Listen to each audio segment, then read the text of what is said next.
Hello everybody, welcome back to Dad's Read Along Stories. My name is Josh, I'm a dad, and we are going to be reading today Curious George's Dinosaur Discovery. Raise your hand if you know Curious George, if you like Curious George. When I was little, I watched a lot of Curious George on TV, and now I get to read the book, Curious George's Dinosaur Discovery. Let's read. Today is a special day, George's friend said. We are going to do something very interesting. George was curious. What could be more interesting than a trip to the Dinosaur Museum? The man with the yellow hat led the way through the museum. George wanted to stop and look at the dinosaur bones, but his friend kept going, so George kept following. Finally, they walked right out the back door. Where are they going? A van was waiting for them outside. "Climb in, George," said the man with the yellow hat. George looked out the window as the van drove off. Where could they be going? At last, the van reached a rocky quarry. Dozens of people were there.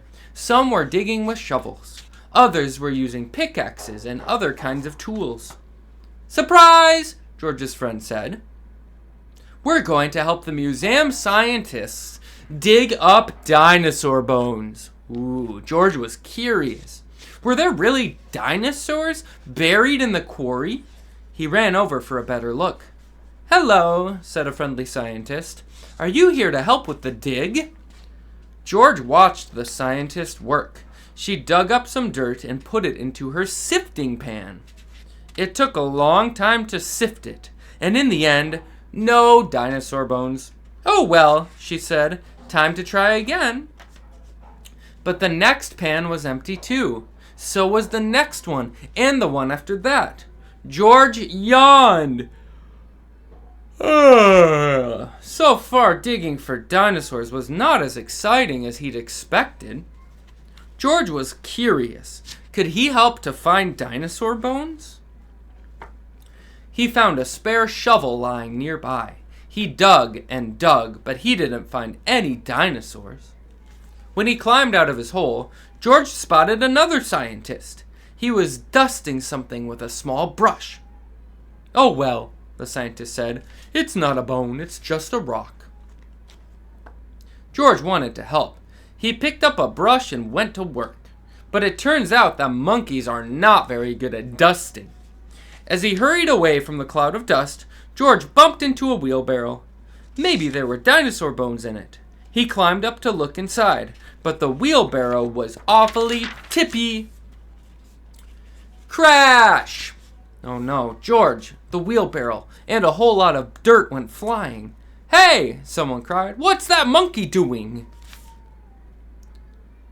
George scampered away, straight up the cliff. Monkeys are good at climbing, so George kept going, higher and higher. When he got to the top, he accidentally knocked a stone over the edge. That stone hit another stone, which then hit another stone, and another. Oh no! It was a rock slide! The man with the yellow hat called for George to come down. George wanted to climb down, but he was afraid the scientists would be angry with him. But the scientists did not look angry. "Look!" one cried, pointing. "Look what that monkey just uncovered!" George could hardly believe what he saw. Dinosaur bones! After that, the dinosaur dig was even more fun. George helped the scientists dig and sift and dust and take photographs of the bones he had found. Wow. And the next time him and the man with the yellow hat visited the dinosaur museum, George got to see his dinosaur on display.